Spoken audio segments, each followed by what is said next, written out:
What these small-town mechanics couldn't possibly understand was that their greatest error wasn't questioning her automotive expertise. It would be failing to realize what she was about to uncover, hidden beneath the concrete floor of that decrepit garage. Before we jump back in, tell us where you're tuning in from, and if this story touches you, make sure you're subscribed, because tomorrow, I've saved something extra special for you. The weathered storefronts of Oakridge Harbor's automotive district stretched along the lakefront like faded photographs of more prosperous times. Their peeling paint and rusted metal awnings told stories of decades when this Wisconsin lakeside town had thrived as a manufacturing and shipping center. But those golden years had vanished nearly 30 years ago when the military research facility closed, leaving behind a community of skilled workers struggling to adapt to an economy that had moved on without them. Among the businesses still clinging to survival was a cluster of auto repair shops, their service bays echoing with the persistent sounds of impact wrenches and engine diagnostics from dawn until dusk. These family-owned operations had weathered economic downturns, technological revolutions, and relentless competition from corporate chains, but they endured through pure determination and generational loyalty from customers who valued relationships over convenience. The monthly gathering of the Oakridge Harbor Business Alliance was in full swing at Donovan's Pub, a local institution where verbal agreements still carried weight and community concerns were debated over plates of lake perch and hand-cut fries. Coffee cups clinked against worn wooden tables while the aroma of fried fish mingled with the scent of motor oil that seemed permanently embedded in the clothing of the mechanics present, despite countless washings. Howard Jenkins, whose family had operated Jenkins Auto Service for nearly 5 decades, commanded attention from his usual corner booth. At 58, his weathered hands and permanently oil-stained fingernails testified to thousands of hours spent diagnosing engine problems and rebuilding transmissions. The Jenkins name was synonymous with honest work in Oakridge Harbor, their red and black sign a landmark on Harbor Avenue since 1976. Wilson finally gave up on that garage of his, Howard announced to the gathered business owners, gesturing toward the window that faced the waterfront district. Locked the doors for good last Tuesday after barely hanging on for 3 years now. About time, nodded Eleanor Williams, who ran Williams Auto Parts, from the same building her grandfather had established after returning from Korea. Her family had been the trusted source for automotive components in Oakridge Harbor for over 60 years, building relationships with mechanics throughout the region. That building's been deteriorating since the flood damage in 17. Wilson never recovered financially after his heart surgery. The building in question, formerly Wilson's Automotive, sat on a prime corner lot with partial lake views from its second-floor office space. The property had been struggling with safety violations, outdated equipment, and mounting repair costs that had overwhelmed its previous owner. Local contractors estimated it would require substantial investment just to bring it up to current building codes. "Who's going to want that headache?" asked Mike Donnelly, whose towing service had been rescuing stranded motorists off Highway 42 since the mid-1980s. "Place needs new lifts, complete electrical overhaul, and probably asbestos removal. You're looking at 6 figures minimum before you could even think about opening for business." Before Howard could respond, Eleanor's nephew Jason, who managed the computer systems for several local businesses, joined the conversation with news that caught everyone's attention.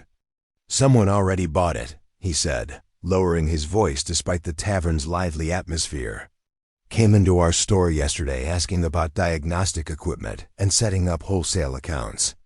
Some woman who's never owned a shop before says she's moving here from Chicago after some kind of bankruptcy." A murmur of surprise rippled through the group. Wilson's Automotive had been on the market for over a year with its asking price steadily dropping as potential buyers were scared off by the extensive renovation requirements and questionable return on investment. The building inspector had flagged numerous violations, and rumors about potential contamination from decades of automotive fluids had further complicated any potential sale. A woman? Howard's wife, Claire, raised an eyebrow as she slid into the booth beside her husband. Claire managed the financial side of Jenkins Auto Service and understood better than most how challenging the repair business had become with paper-thin profit margins and constant pressure from corporate chains offering cheaper, if less thorough, service. "What's her background?" asked Eleanor, genuine curiosity mixing with skepticism. The automotive industry in Oakridge Harbor was built on family traditions and proven track records. Newcomers, regardless of gender, faced an uphill battle earning trust from both customers and fellow mechanics. "General repair shop, apparently," Jason replied, stirring his coffee thoughtfully. "Said something about transparent pricing and digital. Customer service. Had some kind of certification from an online technical program. Kept talking about modernizing auto repair and making it less intimidating for regular folks." Mike Donnelly gave a dismissive snort. "Modernizing? You mean undercutting established businesses with lowball estimates and then hitting customers with surprise charges? That's how these chain operations work."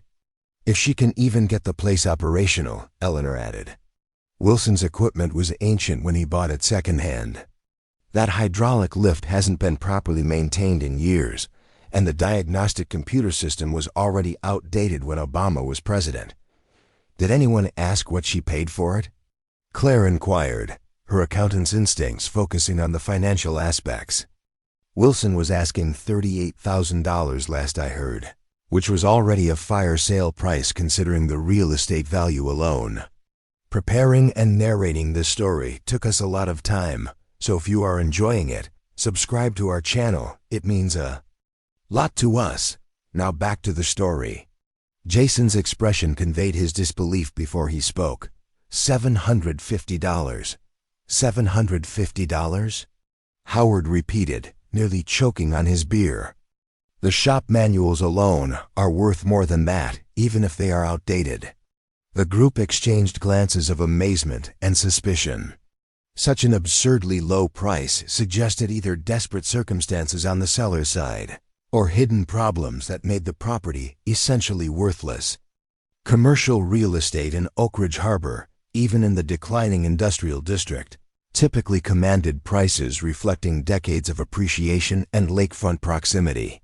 "She's got a teenage son too," Jason continued. Kid looked embarrassed to be there, but he seemed to know his way around computers.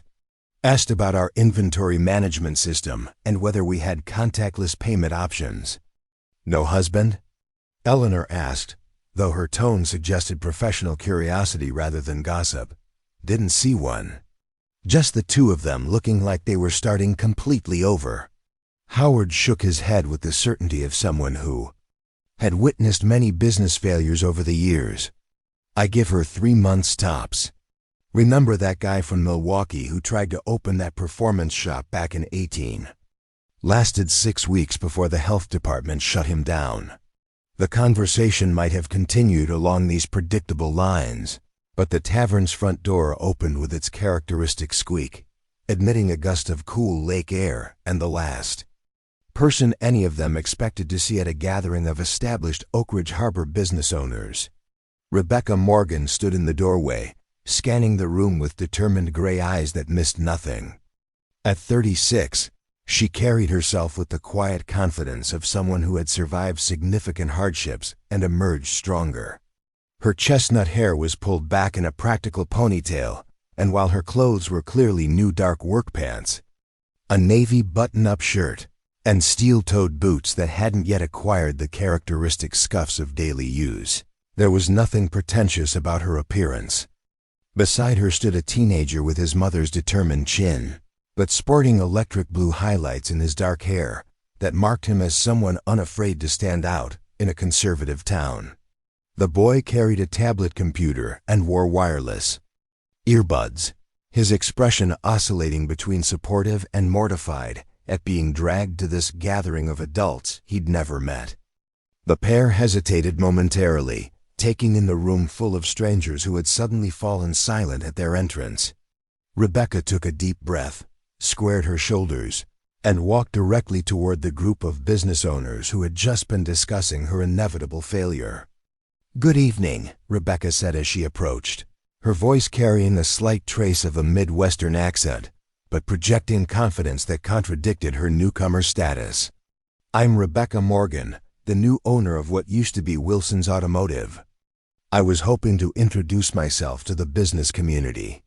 She extended her hand to Howard, who seemed to be the center of the group's attention. Howard hesitated only briefly before shaking her hand, his experienced mechanic's grip testing. Hers in the subtle way of men who judge character through handshakes. "Howard Jenkins," he replied. "My family runs Jenkins Auto Service about half a mile down Harbor Avenue from your place." "Jenkins Auto Service," Rebecca nodded with recognition. "The transmission specialists. I noticed your modern hydraulic lift system yesterday. Impressive setup for heavy-duty work." Something flickered in Howard's expression, perhaps surprised that she had already been surveying neighboring businesses with enough technical knowledge to identify their specializations. "This is my wife, Claire," he said, gesturing to the woman. Beside him, "She handles our business operations." "Pleasure to meet you," Claire said, her tone professionally polite, but carrying the cautious reserve of someone withholding judgment. Her eyes briefly examined the teenager standing slightly behind Rebecca. "And this is your son?" "This is Alex," Rebecca said, resting her hand lightly on the boy's shoulder. "He's my technology director and digital operations specialist." Alex stepped forward with surprising poise despite his obvious discomfort. "Nice to meet everyone. Do you use cloud-based appointment systems, or are you still managing bookings manually?" Mom's trying to decide which platform would integrate best with the other shops in the area. The unexpected technical question from a blue-haired teenager momentarily stunned the group. It was Eleanor who recovered first, her expression shifting from amusement to genuine interest. "Young man, running an auto shop involves considerably more than choosing software," she said, though her tone carried curiosity rather than condescension. "That building you folks bought hasn't passed a proper inspection in years. Your mother's purchased quite a project." Rather than appearing intimidated, Alex consulted something on his tablet. "We're aware of the electrical code violations in the main service area and the structural issues in the customer waiting room. But the foundation engineer we hired said the primary building systems are sound. Most of the problems are cosmetic or involve outdated equipment that we're planning to replace anyway." Eleanor's eyebrows rose slightly.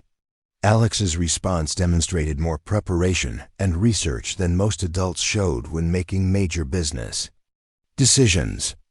"I'm Eleanor Williams," she said, extending her hand to Rebecca.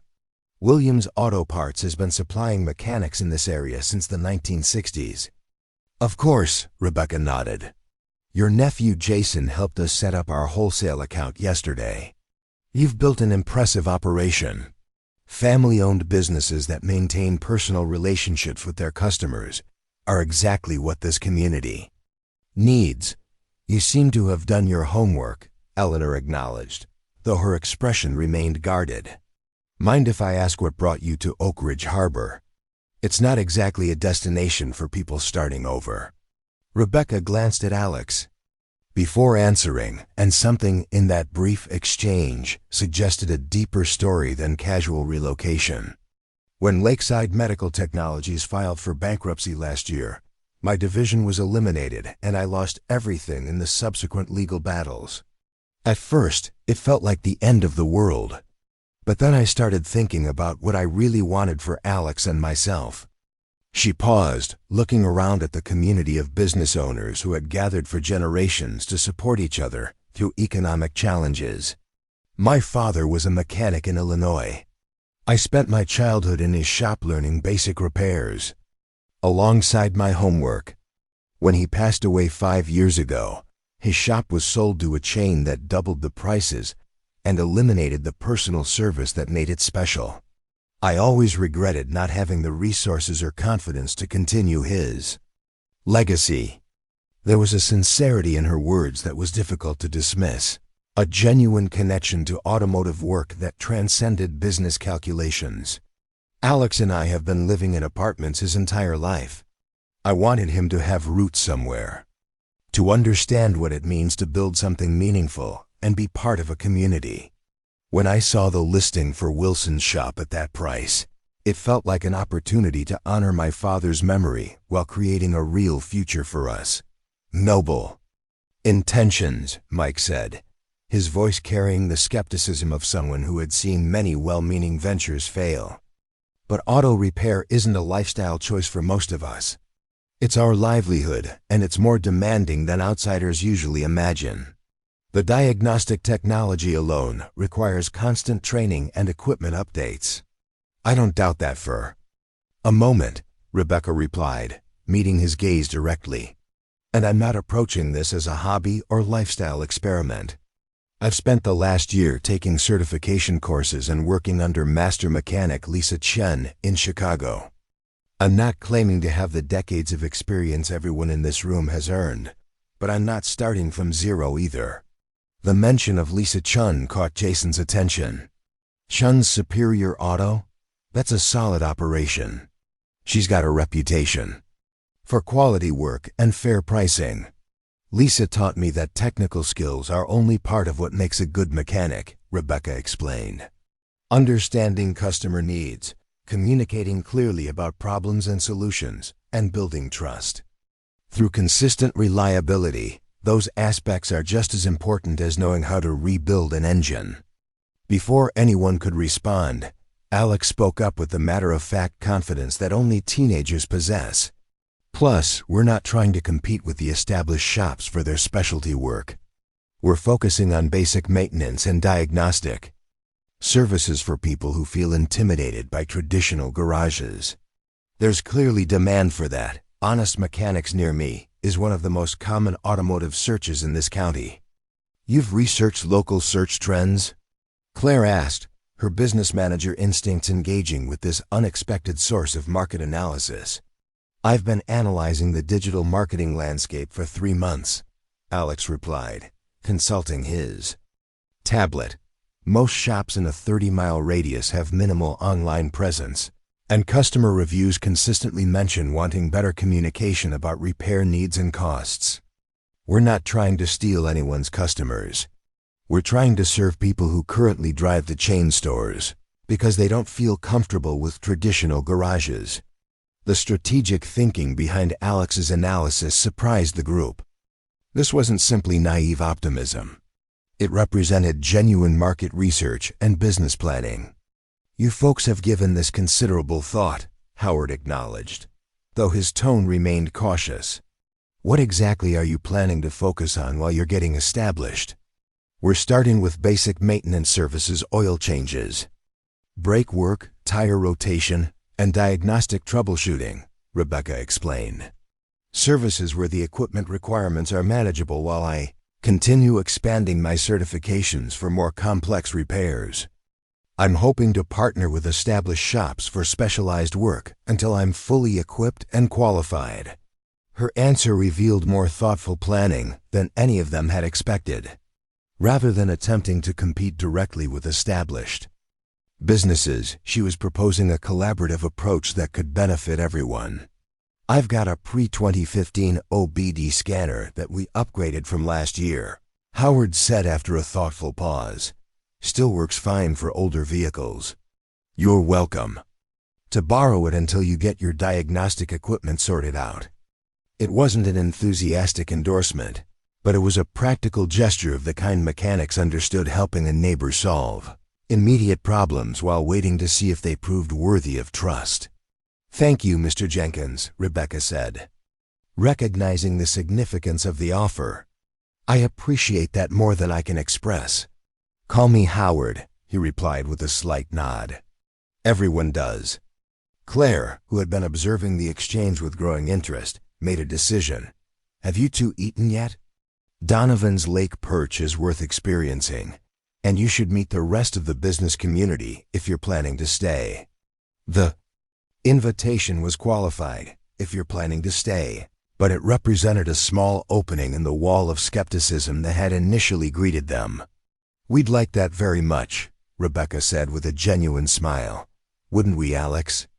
Alex nodded, though his enthusiasm seemed tempered by teenage reserve about spending an evening with adults he had just met. As Claire led them toward an empty table, the group of business owners watched with expressions ranging from cautious optimism to outright doubt. None of them believed Rebecca Morgan would still be operating her shop when winter arrived and the seasonal tourists disappeared. Her plan sounded reasonable in theory, but they had all seen the harsh realities of the repair business destroy better prepared operations. Yet something about her direct manner and evident preparation left them feeling slightly less certain of her failure than they had been before meeting her.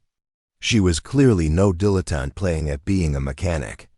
Whether that would be enough remained to be seen. $50 says she's gone by Christmas, Mike murmured to Jason as they watched. Rebecca introduced herself to the hardware store owner. Jason considered this, watching as Rebecca listened intently to the older man's advice about dealing with local suppliers. "I don't know," he said slowly. "There's something about her. I'm not saying she'll definitely make it, but I'm not betting against her either." Howard, overhearing them, said nothing, but he made a mental note to check his storage unit for other equipment that might be useful for a shop getting started on minimal capital, just in case. 2 weeks after the Business Alliance meeting, Rebecca stood in the center service bay of her newly pressure-washed shop, surveying the progress they had made and the challenges that remained. The building around her showed signs of gradual improvement. Fresh paint in the customer waiting area, energy-efficient lighting throughout the service bays, and thoroughly cleaned windows that actually let in natural light for the first time in years. But significant problems persisted. The roof still leaked near the back wall during heavy rains, and the ancient air compressor made concerning noises when building pressure. Like everything else in the former Wilson's Automotive, it required more work and money than she had initially budgeted. The building inspection report that had arrived that morning confirmed her suspicions about the electrical system. Before she could install the modern diagnostic equipment necessary for servicing newer vehicles, the entire electrical infrastructure would need upgrading at a cost of nearly $12,000 money she simply didn't have in her carefully planned budget. She was studying the electrician's estimate when the familiar sound of tires on gravel announced a visitor. Eleanor Williams' delivery truck, bearing the distinctive Williams Auto Parts logo, pulled into the freshly swept parking lot. "Morning, Rebecca," Eleanor called as she climbed out of the truck. Her tone had warmed considerably since their initial meeting, though it still carried the measured caution of someone waiting to see if first impressions would prove accurate. "Good morning, Eleanor. I wasn't expecting a delivery today." "Got your order of filters and basic inventory," Eleanor replied, lowering the truck's tailgate to reveal neatly organized boxes. "Had to special order those eco-friendly oil disposal containers you wanted. Not much demand for environmentally conscious options around here." "I appreciate you making the effort," Rebecca said, watching Eleanor unload the supplies. Building environmentally responsible practices into the business from the beginning seems smarter than trying to retrofit them later. Eleanor nodded approvingly. "Smart thinking, though you might find some customers don't care about green practices if it adds to their costs. Maybe, but I suspect more people care than we realize. They just haven't been given the option." As they moved the boxes into the shop, Eleanor surveyed the building improvements with a critical eye. "You've been busy.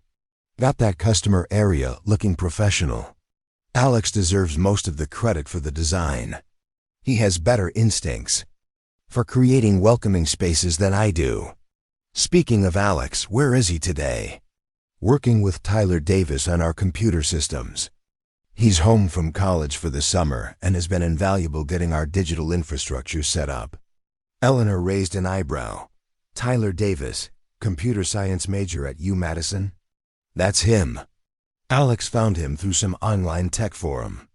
He's building our customer portal and integrating our scheduling system. Tyler's a good kid, Eleanor acknowledged. His family's been in Oakridge Harbor for generations. If he's helping you, that says something positive about your operation. The endorsement felt significant. Rebecca was learning that in a community like Oakridge Harbor, family connections and generational relationships carried weight that couldn't be purchased or faked. I heard you hired the Reyes girl for part-time work too, Eleanor continued as they finished unloading. Sophia, she's been fantastic, handles phone calls, manages the basic appointment scheduling, and has great instincts with customers. Plus, she actually wants to learn about automotive repair, which is rare. The Reyes family are good people, Eleanor agreed. Been struggling since the marina downsized. Sophia's college fund could probably use the help. Rebecca was beginning to understand how Oakridge Harbor operated. Every business decision had personal implications for families who had lived here for decades. Success or failure affected not just her own family, but a network of relationships built over generations. Eleanor, can I ask you something? Sure. When I bought this place, Wilson's children seemed almost desperate to sell quickly. They accepted my first offer without negotiation, which seemed unusual for valuable commercial real estate. Eleanor's expression became guarded. The Wilson family went through some difficult times after his heart problems. Between medical bills and the shop's declining revenue, they inherited more debt than assets. Selling quickly was probably their only option to avoid bankruptcy. The explanation made sense, but something in Eleanor's tone suggested there might be more to the story. Before Rebecca could pursue the question further, Alex appeared in the doorway connecting the shop to the office area. Mom, the website is live and our online scheduling system is working. Tyler wants to show you the analytics dashboard. I'll be right there, sweetheart. Eleanor watched the interaction with evident approval. That son of yours is going to be a real asset to this community. Not many teenagers show that level of commitment to their family's business. He's been my partner through everything, Rebecca said with obvious pride. I couldn't have done any of this without him. Well, you better get those computer systems figured out. Word is spreading about your approach to customer service. Maria Gonzalez from the grocery store mentioned. You spent 30 minutes explaining her car's maintenance needs instead of just telling her what needed fixing. The comment surprised Rebecca. That's just good customer service. People deserve to understand what they're paying for. Maybe where you come from, Eleanor replied with a slight smile. Around here, mechanics have traditionally been more economical with explanations. As Eleanor prepared to leave, she hesitated, as if debating whether to share something important. Rebecca, there's something you should know. Lakeview Development Corporation has been making inquiries about properties in the automotive district. They've approached several business owners about selling, usually with offers significantly above market value. A development company? They're behind that luxury condominium project on the north end of town. Word is they're interested in transforming this entire district into upscale retail and residential space. The kind of development that would eliminate industrial businesses like ours. A chill ran through Rebecca that had nothing to do with the lake breeze. She had invested everything she had financially and emotionally into building a life in this community. The thought of being forced out by development pressure was terrifying. Have they approached you?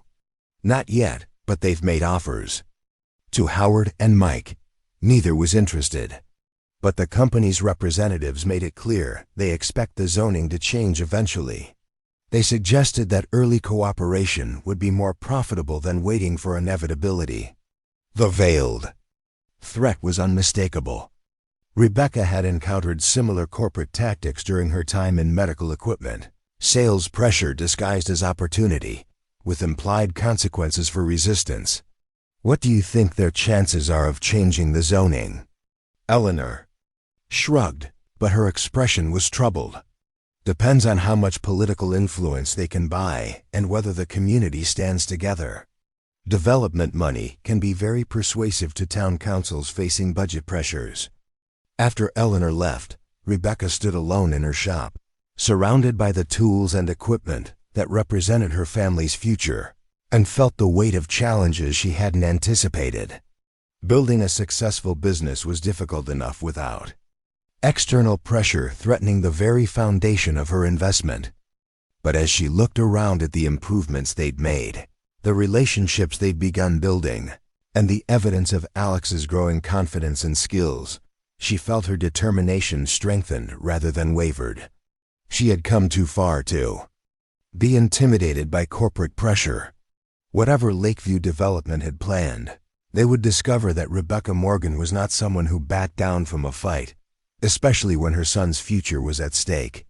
What she didn't yet know was that the greatest challenge to her business wasn't corporate development pressure or community skepticism.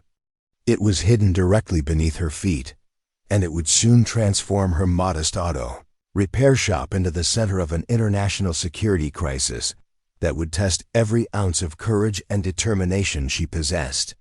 The grand opening of Morgan Auto Care exceeded Rebecca's most optimistic projections. The combination of free safety inspections and Alex's targeted social media campaign had attracted a steady stream of curious locals, many openly skeptical but unable to resist. Complimentary service. The transparent pricing structure and detailed digital reports generated cautiously positive feedback, while their specialized knowledge of European vehicles drew interest from seasonal residents willing to drive significant distances to avoid dealer service departments. By closing time, they had scheduled 15 appointments for the following week and received several referrals from satisfied customers. It wasn't an overwhelming success, but it represented genuine progress towards sustainability. Not bad for day one, Howard acknowledged when he stopped by late in the afternoon, though his tone carried the reservation of someone who had seen many promising starts fail to maintain momentum. The real test comes when you start handling complex problems and warranty issues. I know, Rebecca agreed, but at least people are willing to give us a chance. As encouraging as the public response had been, it was what happened after closing time that would change everything for Rebecca and Alex Morgan. Rebecca was in the back storage room attempting to organize the chaotic inventory system she'd inherited when she noticed something peculiar about the concrete floor. Near the rear wall, a section roughly 5 feet square showed subtle color variation that was only visible when the overhead light struck it at a specific angle. That's odd, she murmured, kneeling to examine the area more closely. Running her hand across the surface, she could feel a barely perceptible seam around the discolored section. One corner featured a small depression that might once have served as a handle or grip point. "What are you looking at back there, Mom?" Alex asked, appearing in the doorway with his laptop. "I thought we were ordering pizza to celebrate. Look at this floor section. Does it seem different to you?" Alex crouched beside his mother, studying the concrete with the fresh perspective of someone not yet accustomed to overlooking details. "It's like a concealed access panel or something. You think there's storage space underneath?" "Wilson never mentioned anything like that," Rebecca mused. Neither did the building inspector. They examined the edges more carefully, finding what appeared to be deliberate cuts in the concrete that had been carefully disguised over time. Years of accumulated grime and possibly intentional concealment had effectively hidden the access point from casual observation. Only one way to find out, Rebecca decided, retrieving a pry bar from her tool collection. It took nearly 20 minutes of careful work to break the seal around the edges. Years of accumulated debris and what appeared to be deliberate waterproofing had fused the panel to its frame. When they finally created sufficient leverage to lift the concrete section, it revealed a metal hatch secured with a padlock that looked decades old. "Okay, this is officially strange," Alex declared, documenting their discovery with his phone's camera. Who installs a locked underground access in an auto repair shop? The padlock presented an obvious obstacle, but Rebecca remembered the manila envelope Wilson's son had given her containing business records and account information. Among the mundane financial documents was a small notebook filled with Wilson's handwritten notes about suppliers, customer preferences, and equipment. Maintenance schedules.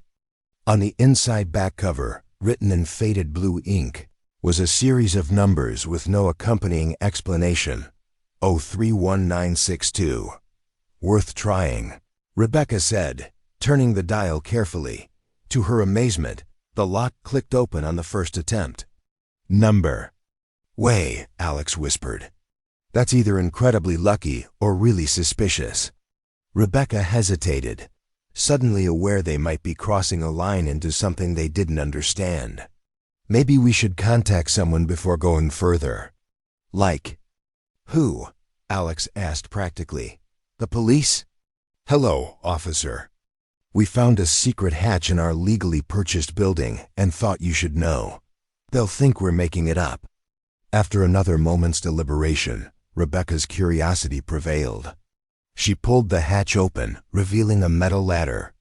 Descending into darkness, her flashlight beam illuminated what appeared to be a concrete chamber approximately 10 feet below ground level. I'm going down, she announced.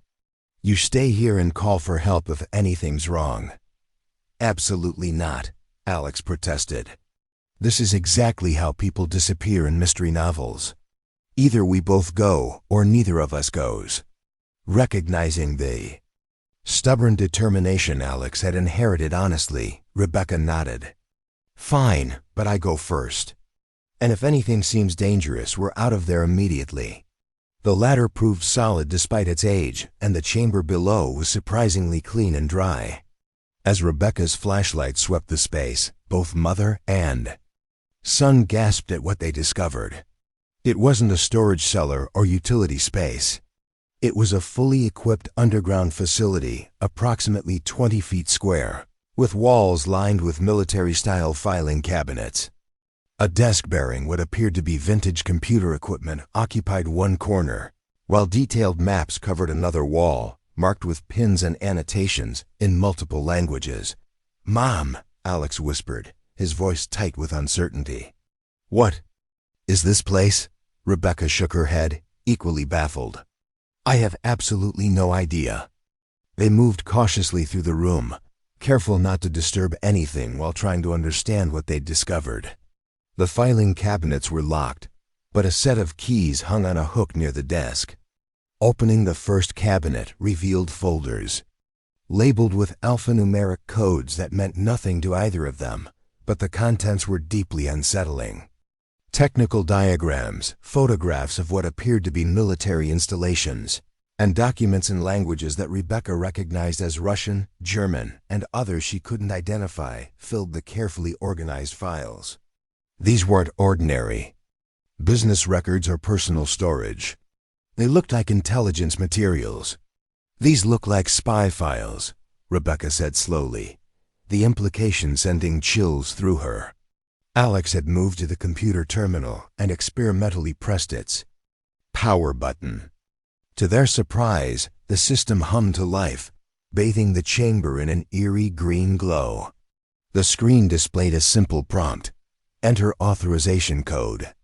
Don't touch anything else, Rebecca warned, suddenly acutely aware they were in far over their heads. We need to secure this place and figure out what to do next. Do what? Alex asked, but this time his tone carried genuine concern rather than teenage defiance. It was an excellent question. Who did you contact when you discovered what appeared to be a Cold War-era intelligence facility hidden beneath your newly purchased auto repair shop? The answer came unexpectedly the following morning, before Rebecca had decided how to handle their extraordinary discovery. She had secured the hatch, slept poorly, and was considering her options when a dark sedan, with government plates, pulled into her parking lot. Two individuals in conservative suits emerged, their professional bearing and alert posture immediately distinguishing them from typical automotive customers. Rebecca's heart hammered as they approached the shop entrance, wondering how they could possibly know about her discovery so quickly. "Ms. Morgan," the older of the two called as they entered. "I'm Agent Natalie Rivera, Department of Defense. This is Agent Michael Kim. We need to speak with you privately about this property." Rebecca's mind raced. How could government agents know what she'd found less than 12 hours after the discovery? Had the chamber been monitored somehow? Was Wilson involved with intelligence operations? What had she gotten herself and Alex into? "What's this about?" she asked, trying to project calm while her thoughts churned. "It would be better to discuss this inside," Rivera replied, her tone polite, but carrying an authority that discouraged argument. In her small office with Alex nervously taking notes. On his tablet, Rivera addressed the situation directly. "Ms. Morgan, we have reason to believe you've discovered a classified facility beneath this building. We need you to tell us exactly what you found and what actions you've taken since the discovery." The directness of her question confirmed Rebecca's suspicions while paradoxically providing some relief. At least they were acknowledging the reality of the situation rather than making her feel crazy. "My son and I found a hidden chamber last night," she admitted. "It contains what appears to be intelligence files and computer equipment. We didn't remove anything, and we secured the access point before leaving." Rivera and Kim exchanged meaningful glances before Rivera continued. "Ms. Morgan, what you've discovered is a decommissioned NATO surveillance station designated Watch Point Gamma. It was officially closed in 1989 but maintained as a contingency site for emergency communications. Mr. Wilson was a passive custodian aware of its existence but not its specific purpose or contents." "Wilson was involved with intelligence operations?" Rebecca asked incredulously. "Not directly," Kim spoke for the first time. "Wilson was what we call a caretaker asset. He owned property that concealed a classified facility and was compensated for his discretion without knowing operational details. The arrangement should have been terminated when his health declined, but proper protocols weren't followed." Rivera picked up the explanation. "What you found may contain sensitive information that remains classified. We'll need to secure the facility and remove any materials that could compromise ongoing operations. The question is how to accomplish this without destroying your business in the process." The agent's explanation raised as many questions as it answered, but Rebecca felt a mixture of relief and apprehension. Relief that she wasn't dealing with active criminal activity, but apprehension about what government involvement might mean for her family's future. "How long will this take?" she asked. "I just opened my business yesterday. Normally, we'd need to secure the entire site for several weeks while a specialized team cataloged and removed classified materials," Rivera explained. "But we understand this creates a significant hardship for your operation. We're authorized to work with you on a solution that protects both security interests and your livelihood." After extensive discussion and the signing of multiple confidentiality agreements, they reached a compromise. The government team would establish a secure perimeter around the storage room, creating a separate entrance through the building's rear wall. Rebecca would reconfigure her operation to function without accessing that area. And most importantly, neither she nor Alex would discuss their discovery with anyone. "Just out of curiosity," Rivera said as they prepared to coordinate. "The logistics. How did you manage to purchase this property for such a low price when it clearly has strategic value?" Rebecca shrugged. "Wilson's children seemed desperate for a quick sale. I assumed it was because of his medical debts." "Interesting," Rivera mused, making notes in a secure tablet. "Because our records indicate that Wilson was receiving quarterly compensation for site security until his death last year. Someone was paying him to maintain this facility's concealment, and his children sold it for next to nothing." Alex looked up from his own tablet. "That doesn't make sense," he said with the logical clarity that only teenagers possess. "If someone was paying him to keep it secret, Wouldn't they have made sure it stayed secret when he died? Rivera's expression hardened slightly. Exactly. Either the payments were unauthorized and the responsible party wanted to distance themselves, or someone deliberately arranged for this property to change hands without proper security clearance. Kim leaned forward. Ms. Morgan, we'll need to investigate the financial trail surrounding this sale. In the meantime, maintain absolute discretion about what you've discovered. What appears to be a Cold War relic may have more contemporary significance than we initially realized. As the agents departed to arrange their security team, Rebecca sat in her office, feeling overwhelmed by the rapid escalation of her situation. Yesterday, she had been a single mother trying to build a sustainable business in a skeptical community. Today, she was involved in a classified government operation with implications she couldn't begin to understand. "Mom," Alex said quietly, "are we in trouble?" Rebecca looked at her son's concerned face and felt a surge of protective determination. "No, sweetheart. We found something we weren't supposed to find, but we're handling it responsibly. The government agents seem reasonable, and they're working with us to protect the business. But what if this ruins everything we've built here?" It was a fair question. Rebecca had invested not just money, but hope into their fresh start in Oakridge Harbor. The relationships they'd begun building, the community acceptance they'd started, earning, the future they'd envisioned, all of it could be jeopardized by circumstances completely beyond their control. "Then we'll figure out another way forward," she said with more confidence than she felt. "We've overcome bigger challenges than this." Alex nodded, but Rebecca could see the worry in his eyes. They had both sacrificed too much to reach this point to accept defeat easily. The next few days would test that resolve in ways neither of them could imagine, as the simple discovery of a hidden chamber began to unravel a conspiracy that reached far beyond their small lakeside town, threatening not just their business, but their lives.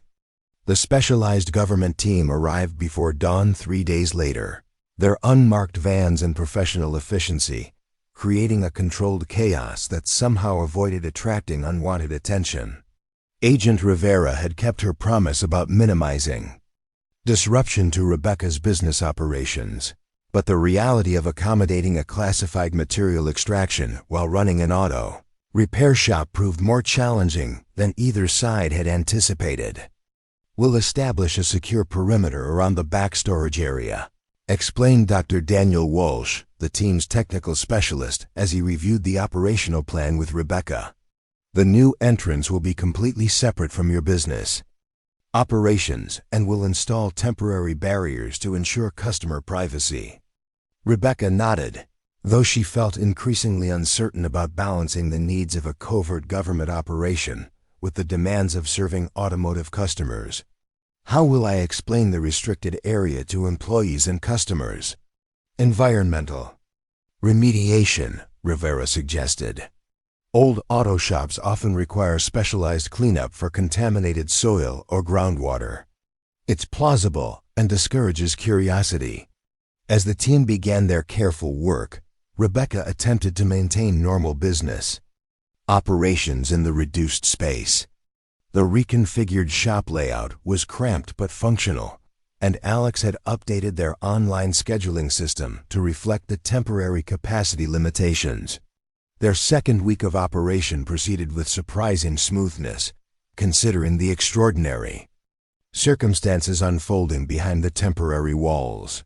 But the morning brought an unexpected surge in appointments.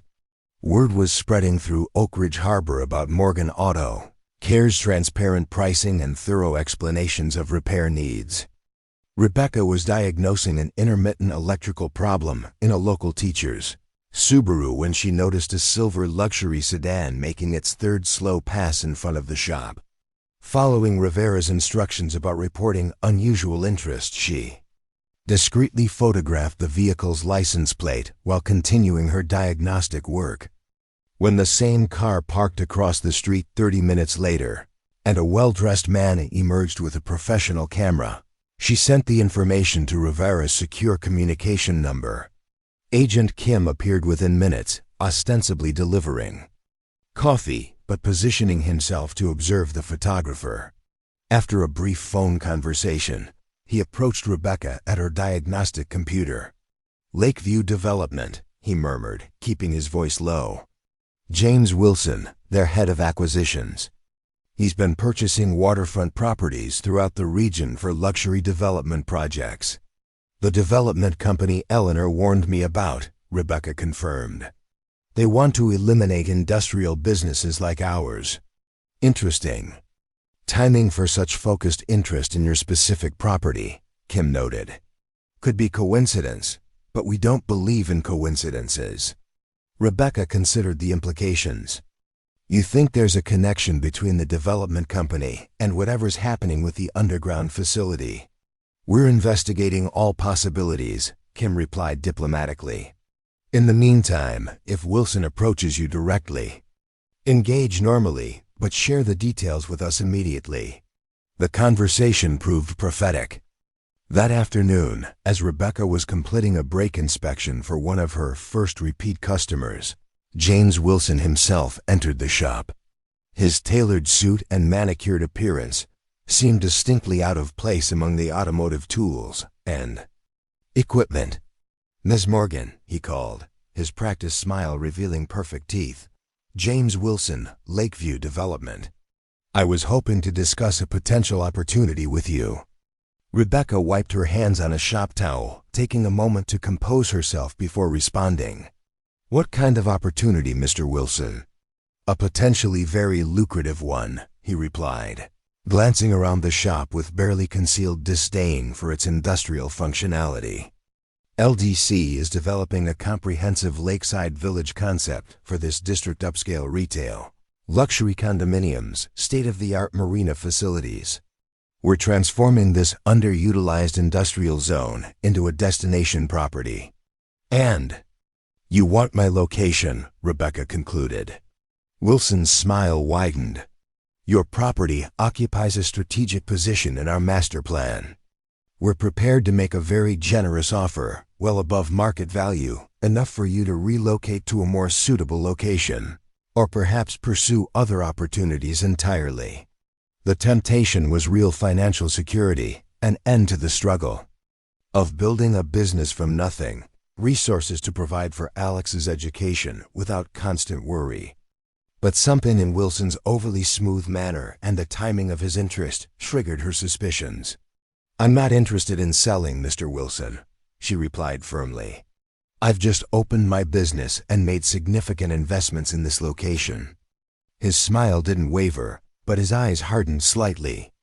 "I understand your attachment to your venture, Ms. Morgan. New businesses require emotional investment, but being practical, this location presents significant challenges for automotive operations, outdated infrastructure, environmental compliance issues, limited expansion potential."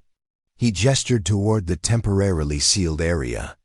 "I understand you're already facing costly remediation requirements. Our offer would eliminate those concerns entirely, while providing substantial profit for your initial investment." The specific mention of the restricted area sent alarm signals through Rebecca's mind. How did he know about the environmental remediation explanation so quickly?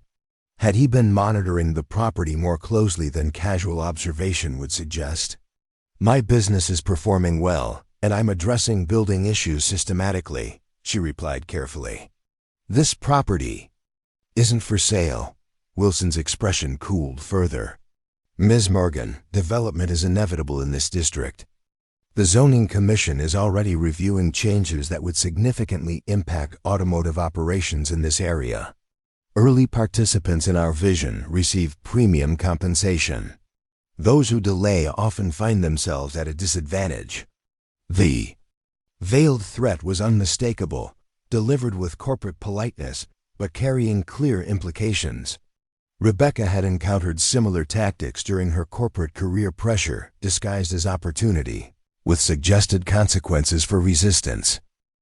"I'll take my chances with the Zoning Commission," she replied. "Now, if you'll excuse me, I have vehicles to finish before closing." After Wilson departed, Rebecca immediately contacted Rivera, relaying the conversation in detail. Her response revealed new layers of concern about their situation. "We'll investigate potential connections between LDC and our security issues," she said. "In the meantime, be extremely careful. Development companies typically employ legal and political pressure, not physical threats. But given the unusual circumstances surrounding your property acquisition, we can't rule out more aggressive tactics." "You think I might be in actual danger?" Rebecca asked bluntly. "I think caution is warranted until we understand all the players involved," Rivera replied. "We're accelerating our timeline for clearing the facility. The team will work extended hours to complete extraction as quickly as possible." That evening, Rebecca and Alex were invited to dinner at Howard and Claire Jenkins' home, a welcome distraction from the day's tensions. The Jenkins house was a modest but well-maintained colonial filled with family photographs and mementos from 4 decades in the automotive business. "Hope you like lasagna," Claire said as she served generous portions of homemade pasta layered with rich sauce. Howard's mother's recipe. He'd been feeding the family for 3 generations. The conversation flowed easily, with Howard sharing stories from his early days as a mechanic, Claire revealing her background in accounting before joining the family business, and Alex and the Jenkins' college-age daughter Lisa discovering shared interests in digital marketing and social media strategy.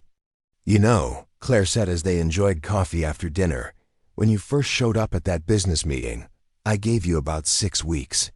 Most newcomers with big plans don't understand how demanding this business really is." "What changed?" "Your mind?" Rebecca asked. "The way you've handled the challenges you've faced," Howard replied. "Starting a business with limited capital, dealing with an older building's problems, facing pressure from developers, you haven't looked for easy answers or quick fixes. That takes character. You've been approached by Lakeview, too." Rebecca asked. "Yesterday," Claire confirmed. "Offered us double the assessed value for our property." When Howard declined, Wilson mentioned potential changes to environmental regulations that could make automotive repair prohibitively expensive in the Harbor District. Howard's expression darkened. 3 generations of Jenkins have operated from that location. "We're not selling out to build condominiums for people who never contribute to this community." The solidarity warmed Rebecca unexpectedly. She wasn't alone in resisting the development pressure. But the conversation also revealed how strategically LDC was approaching the district's business owners, using both financial incentives and regulatory threats to achieve their goals. "What if we organize the district businesses?" Rebecca suggested. "Present a united front against the rezoning?" "Might work," Howard agreed. "Several owners are wavering, but if enough of us stand firm, community pressure could influence the town council. Elections are coming up next year. Lisa could help coordinate a social media campaign," Claire nodded thoughtfully, "highlighting the economic importance of the working waterfront. Show people what they'd lose if these businesses disappear." As they discussed strategy, Rebecca felt a growing sense of connection to Oakridge Harbor and its community. Despite the extraordinary secret beneath her shop and the pressure from development interests, she was finding her place among people who valued determination and integrity over quick profits.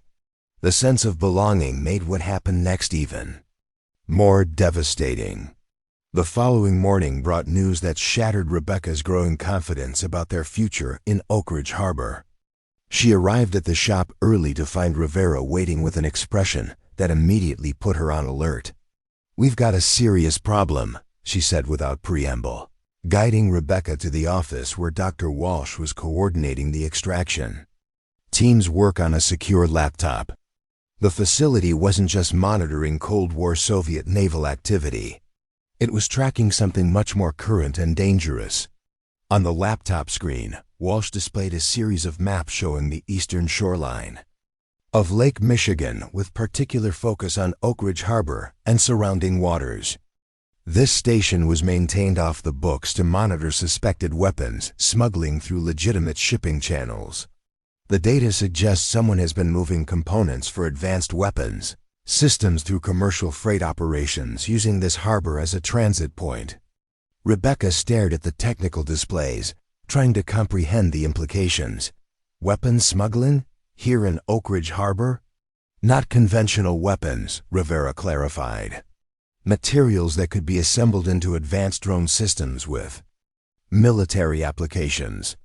The monitoring equipment was tracking irregular shipping patterns and electronic signatures that didn't match declared cargo manifests. Walsh pointed to highlighted entries in the shipping data. The system flagged a company called Meridian Freight Solutions. On paper, they're a commercial logistics operator specializing in European imports.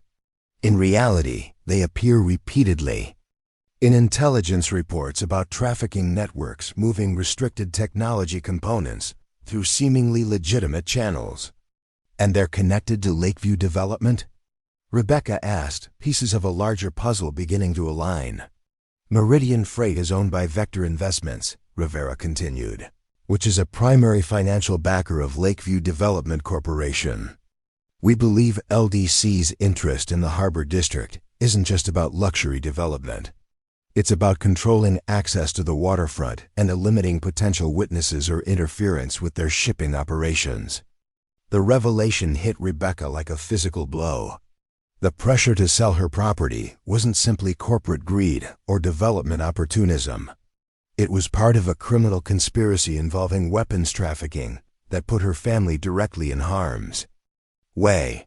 That's why they're pushing so hard for rezoning, she realized. Industrial businesses with people coming and going at all hours are harder to control than upscale residential developments with security gates and limited access. Exactly, Walsh confirmed. And your shop is particularly problematic because it literally sits on top of a monitoring station designed to detect exactly what they're doing. When I refused to sell, I became a potential obstacle, Rebecca finished. One they might decide to remove by means beyond legal pressure. Rivera's expression was grim. We're coordinating with the FBI to move against Meridian Freight and their trafficking network, but that will take time. In the interim, we strongly recommend protective custody for you and Alex until we can secure the evidence needed for prosecution. The suggestion felt like a death sentence for everything Rebecca had worked to build. Protective custody meant abandoning the shop, disappearing from the community just as she was beginning to find acceptance and belonging. It meant disrupting Alex's life again, running from danger instead of confronting it. How long? She asked, her voice tight with emotion. Impossible to predict, Rivera admitted. Weeks, possibly months if this becomes a formal witness protection situation. No. The word escaped before Rebecca had fully processed her decision. There has to be another way. Rivera's expression hardened. Ms. Morgan, I don't think you fully appreciate the seriousness of the situation. These people move components for weapon systems that could destabilize entire regions. They won't hesitate to eliminate anyone who threatens their operation. I understand the danger, Rebecca insisted, her mind racing through alternatives. But running away solves nothing. It lets them win, not just against me, but against this entire community. What happens to Howard and Claire's shop, to Eleanor's parts business, to everyone else standing against the development? That's not our primary concern, Walsh interjected. Our priority is securing the intelligence materials and ensuring civilian safety. Rebecca paced the small office, frustration building. Throughout her life, she had faced seemingly insurmountable obstacles, raising Alex alone, surviving corporate bankruptcy, starting over with nothing but determination. Each time, the easy path would have been retreat, acceptance of limitation, settling for less than she knew was possible. What if we use this situation instead of running from it? She suggested, an idea forming. You need evidence against Meridian Freight and their trafficking operation. What if I helped you get it? Rivera looked skeptical. What exactly are you proposing? Wilson wants this property desperately. Let's use that. I'll contact him, say I've reconsidered his offer, but I want to meet with the principal investors to discuss terms. If he's connected to the weapons trafficking, a face-to-face meeting could provide the evidence you need. Absolutely not, Rivera said flatly. We don't use civilians as operational assets. You wouldn't be using me, Rebecca argued. I'd be volunteering, and I wouldn't be alone. You and your team would monitor everything. A direct meeting might reveal connections we haven't documented yet. Walsh looked up from his laptop. It could accelerate our timeline significantly. A recorded conversation with the principals could establish conspiracy charges without waiting for the shipping. Evidence to be fully analyzed. It's too dangerous, Rivera maintained. These aren't white-collar criminals playing financial games. They're moving materials for advanced weapon systems. Rebecca thought about Alex's future, about the community that was finally accepting them, about the principle of standing up for what was right, even when it was frightening. Life is dangerous, she countered. I didn't come this far to hide in a safe house while everything I've built gets destroyed. I'm offering you a way to stop these people while protecting my family's future. The debate continued for over an hour, with agents weighing operational security against the potential intelligence value of Rebecca's proposal. Eventually, a compromise emerged that satisfied neither her desire for immediate action nor their preference for complete risk elimination. Rebecca would contact Wilson while expressing renewed interest in selling, but any meeting would be strictly controlled. The encounter would take place in a public location, with comprehensive surveillance and immediate intervention capability. Alex would remain under protective supervision regardless of the operation's outcome. As the agents finalized their security protocols, Rebecca called Alex to the office to explain the situation. Her son's reaction surprised her. You're going to meet with the bad guys to help catch them? Alex asked, his expression hovering between concern and admiration. I'm going to do what I can to protect our future here, Rebecca replied carefully. The government agents will be monitoring everything. It's not as dangerous as it sounds. Alex studied his mother's face with the perceptive intensity that always made him seem older than his years. Dad always said you were the bravest person he knew. I didn't understand what he meant until we moved here and started the shop. The reference to Alex's father, who had abandoned them when the responsibilities of family life became overwhelming, struck Rebecca deeply. She had never thought of her perseverance as courage. It had simply been necessity, the only way forward when retreat meant abandoning her son's future. I'm not brave, sweetheart. I'm just stubborn enough to keep going when things get difficult. That's what courage is, Mom, Alex said with quiet conviction. Doing what needs to be done, even when you're scared. That evening, as Rebecca prepared for what could be the most dangerous encounter of her life, she reflected on the journey that had brought them to this point. A simple $750 investment in a failing auto shop had led to discovering a NATO intelligence facility, uncovering an international weapons trafficking conspiracy, and finding a community worth fighting to protect. Tomorrow would determine whether her courage was sufficient to see them through to safety and success, or whether the forces arrayed against them were too powerful to overcome. But as she looked around the shop, they had transformed through determination and hard work. She felt certain of one thing. Whatever happened, she would face it without backing down. The stakes had escalated far beyond business survival or community acceptance. Now they involved national security, international criminality, and the safety of countless innocent people. But the core principle remained unchanged: individual. Courage could create positive change even against seemingly impossible odds. Rebecca Morgan had come to Oakridge Harbor seeking only a fresh start for herself and her son. What she had found instead was a community worth defending, a cause worthy of risk, and the opportunity to prove that ordinary people could accomplish extraordinary things when they refused to surrender to fear. The meeting with Wilson and his associates was scheduled for the following evening. By then, Rebecca would discover whether her determination was strong enough to help bring down an international conspiracy, or whether she had finally encountered a challenge too dangerous to overcome. But as she secured the shop for the night, checking the locks and setting the alarm system that now protected both automotive equipment and classified government operations, she felt the same quiet confidence that had carried her through every previous crisis. She had come too far to fail now. The next morning brought an unexpected complication that nearly derailed their carefully planned operation. Eleanor Williams arrived at the shop earlier than usual, her expression troubled and her manner uncharacteristically hesitant. "Rebecca, we need to talk," she said, glancing around nervously. "There's something I should have told you weeks ago, and I'm afraid it might put you in danger." Rivera, who had been coordinating security preparations in the back office, emerged at the sound of Eleanor's voice. Her professional instincts immediately recognized the signs of someone carrying dangerous knowledge. "Ms. Williams," she said, showing her credentials. "Agent Rivera, Department of Defense. What information are you referring to?" Eleanor's eyes widened as she processed the presence of federal agents in Rebecca's shop. "I knew it.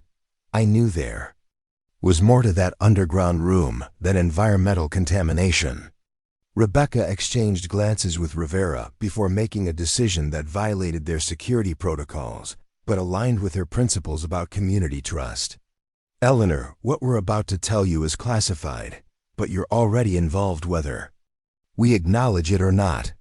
The room beneath my shop was a NATO intelligence facility. We've discovered evidence of weapons trafficking through the harbor, and Lakeview development appears to be connected to the criminal operation. Rather than..." Appearing shocked, Eleanor nodded grimly. "That explains what my nephew discovered at the Harbor Authority.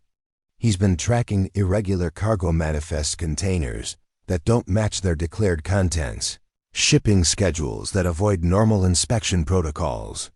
She reached into her purse and pulled out a manila folder. When he started asking questions about Meridian Freight Solutions, he was approached by two men who told him curiosity could be dangerous for harbor workers. He came to me because he was scared, but he'd already documented patterns that prove someone's been moving undeclared materials through commercial shipping. Rivera accepted the folder, scanning its contents with growing interest. "This corroborates our intelligence about the trafficking network. Your nephew may have evidence that could help prosecute the entire conspiracy." "There's more," Eleanor continued. "Yesterday, James Wilson approached my nephew directly, offered him a job with LDC's security division, essentially bribing him to stop investigating shipping irregularities. When my nephew declined, Wilson suggested that accidents happen to people who interfere with important business operations." The direct threat against Eleanor's family member elevated the situation beyond corporate pressure into criminal intimidation. Rebecca felt a surge of anger that these people were targeting the community she had come to care about. "We'll need to provide protection for your nephew," Rivera said. "And this information actually strengthens our operational plan. If they're threatening harbor workers, it suggests they're moving toward more aggressive tactics to secure their position." Rebecca made a decision that surprised everyone, including herself. "Eleanor, I want you to come to the meeting tonight." "What meeting?" Eleanor asked. "I'm meeting with Wilson and his investors, ostensibly to discuss selling my property. The government agents will be monitoring everything to gather evidence about the trafficking conspiracy. But if you're there as my business advisor, it might encourage them to reveal more about their operations." Rivera shook her head immediately. "Absolutely not. We agreed to one civilian participant under controlled conditions. Adding another person exponentially increases the risk. But it also increases the potential intelligence value," Rebecca argued. "Eleanor knows the local business community, the harbor operations, the political dynamics. Her presence might prompt them to discuss aspects of their plan they wouldn't reveal to an outsider. Walsh, who had been listening from the doorway, offered a different perspective. Actually, it could work in our favor. If they perceive Ms. Morgan as having local support for selling, they might be more forthcoming about their long-term development. Plans and operational requirements. The debate continued for nearly an hour, with security concerns balanced against operational advantages. Eventually, they reached a modified agreement. Eleanor could attend the meeting as Rebecca's business consultant, but both women would wear concealed recording devices and remain in constant contact with the surveillance team. As the afternoon progressed, final preparations for the evening's operation created an atmosphere of controlled tension throughout the shop. Alex had been moved to a secure location with Agent Kim, despite his protests about missing the exciting part of their adventure. Rebecca spent the hours between appointments reviewing her cover story and practicing natural responses to various scenarios the agents anticipated. Remember, Rivera briefed her one final time, your goal is to appear genuinely interested in selling while encouraging them to reveal details about their broader operation. Don't push for information they wouldn't naturally share, and never put yourself at risk for intelligence value. What if they become suspicious? Rebecca asked. The moment we detect any threat, we intervene immediately, Walsh assured her. You'll have multiple agents within 50 feet at all times, and your recording devices include emergency activation signals. As closing time approached, Rebecca changed into business attire that felt foreign after weeks in work clothes. The concealed recording equipment was virtually undetectable, but she remained acutely aware of its presence and the extraordinary situation it represented. Eleanor arrived precisely at 6 p.m., dressed professionally but carrying the same determined expression that had helped her family's parts. Business survived decades of economic challenges. Ready for this? She asked Rebecca.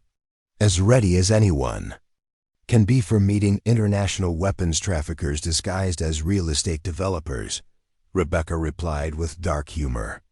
When you put it like that, it sounds completely insane, Eleanor observed, which probably means it's exactly what we need to do. Together, they walked toward what could be either the most important meeting of their lives or the beginning of a nightmare from which they might not emerge safely.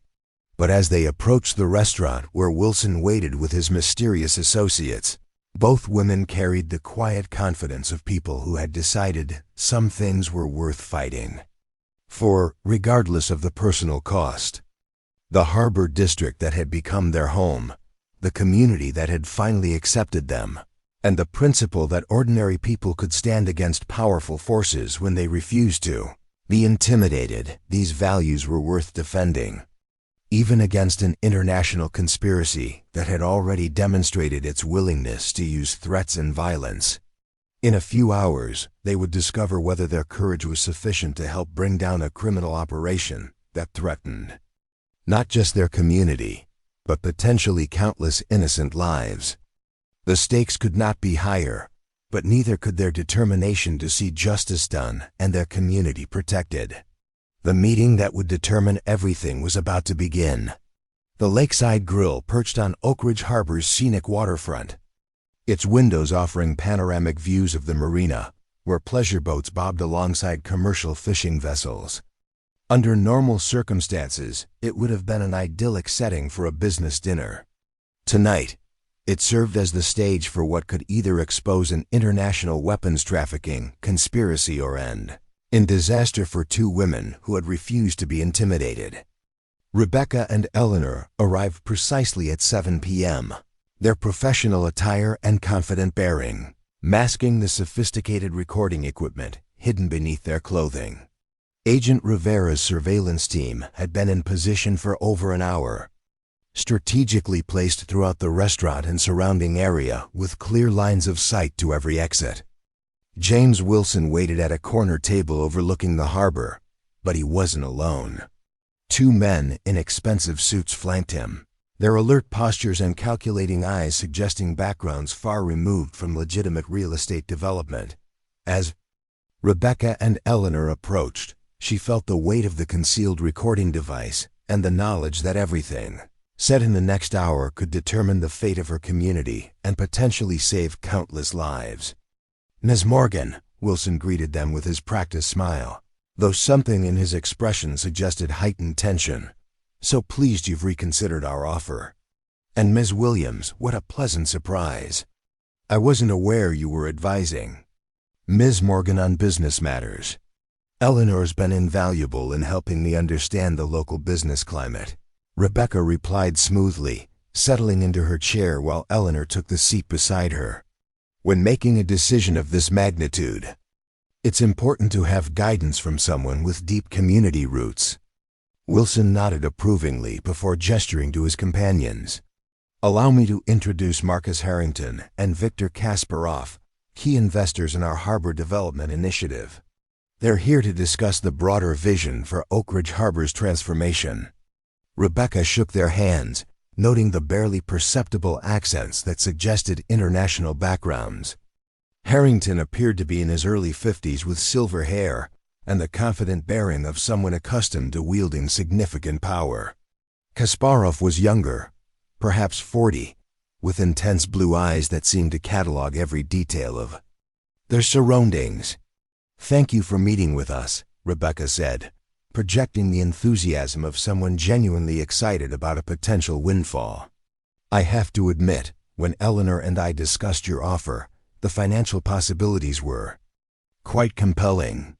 "Smart woman," Harrington said, his voice carrying a slight European accent. "Too many business owners in this area cling to outdated models instead of embracing inevitable progress. The transformation we're planning will benefit everyone, those wise enough to participate early, of course." Eleanor leaned forward with apparent interest. "I've been curious about the scope of your development plans. The harbor district has been industrial for decades. What specific changes are you envisioning?" Kasparov answered before Wilson could respond. "Complete redevelopment of the waterfront into a luxury destination. High-end retail, premium residential units, state-of-the-art marina facilities, capable of accommodating much larger vessels than currently use this harbor." "Larger vessels?" Rebecca asked innocently. "Like cruise ships or private yachts?"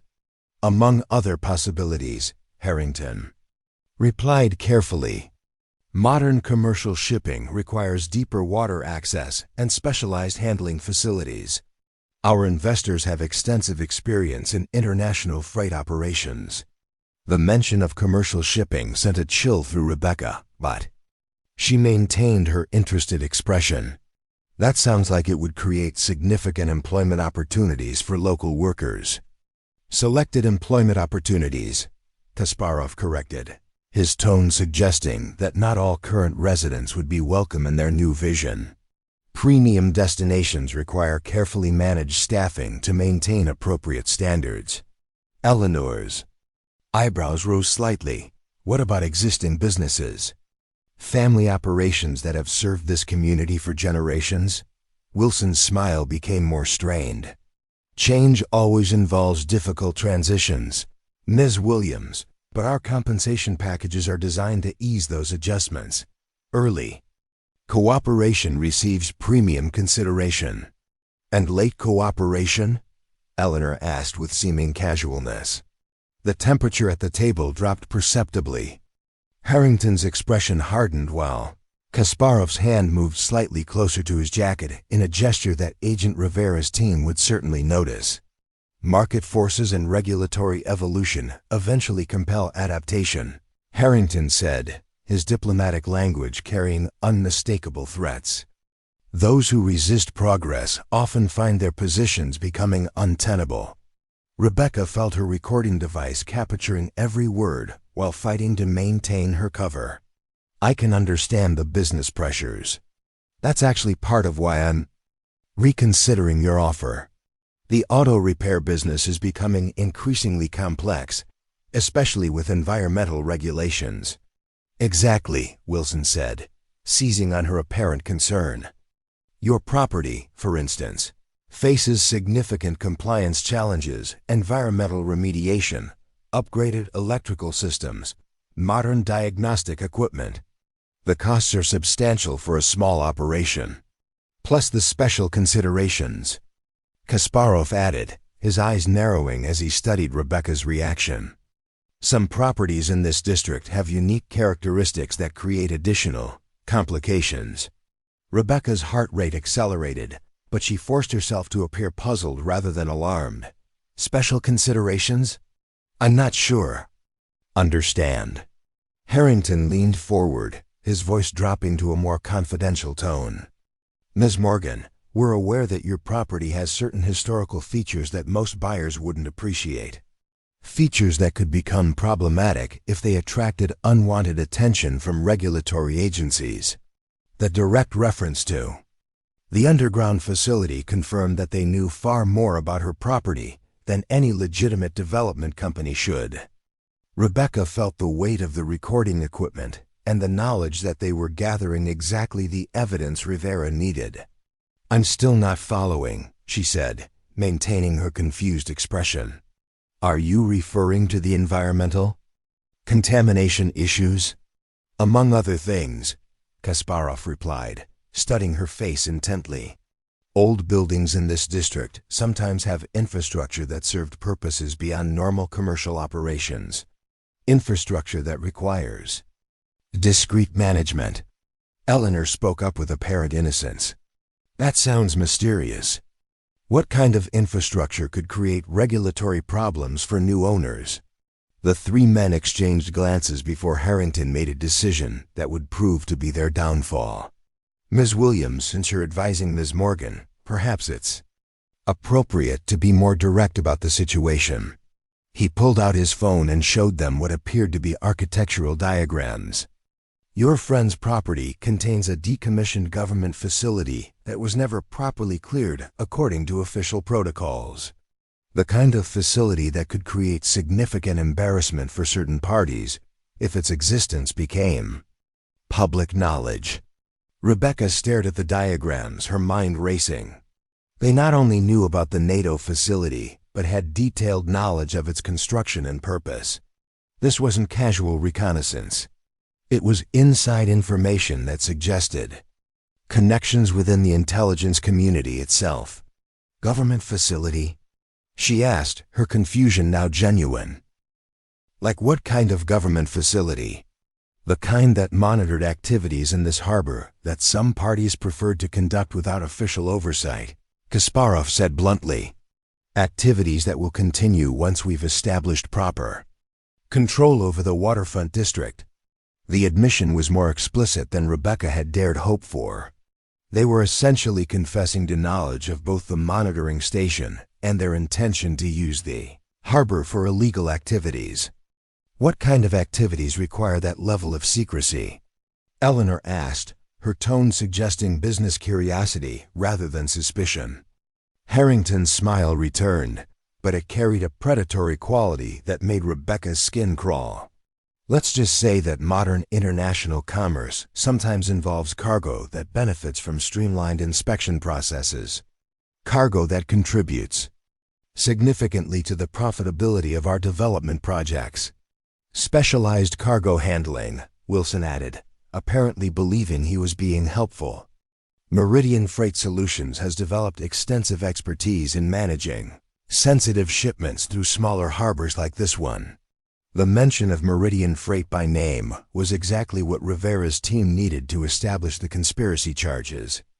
Rebecca felt a surge of triumph beneath her fear, knowing they were gathering evidence that could destroy the entire trafficking network. That sounds like a sophisticated operation, she said admiringly. How long have you been developing this expertise? Several years, Kasparov replied with evident pride. Our network extends throughout the Great Lakes region, but Oakridge Harbor offers unique advantages. Remote enough to avoid excessive scrutiny, deep enough for ocean-going vessels, close enough to major transportation hubs for efficient distribution. Distribution of what? Eleanor asked, her innocent curiosity pushing them toward even more damaging admissions. The three men exchanged another series of glances before Harrington apparently decided they had already revealed too much to maintain. Pretense. Components that certain international clients require for their own specialized projects, he said carefully. Components that are difficult to obtain through conventional channels due to excessive regulatory restrictions. Rebecca felt sick as the implications became clear. They were talking about components for advanced weapon systems, with the casual confidence of people discussing ordinary business transactions. "It sounds like you've built quite an operation," she said, fighting to keep admiration in her voice, while horror filled her thoughts. "Operation is an appropriate term," Harrington agreed. "But operations require territorial control to function effectively. Which brings us back to your property, Ms. Morgan. We need that location, and we're prepared to be very generous to ensure your cooperation." "How generous?" Rebecca asked, playing her role to the end. Wilson smiled broadly. $450,000 cash, transferable within 72 hours of signed agreements. The offer was staggering, more than 600 times what she had paid for the property. But it also revealed the desperation behind their pressure campaign. "That's incredibly generous," Eleanor said, her tone suggesting she was seriously impressed. "But what guarantees can you provide about the environmental cleanup and any legal liabilities?" "There won't be any environmental issues to worry about," Kasparov said dismissively. "Once we control the property, any inconvenient discoveries will be handled through appropriate channels.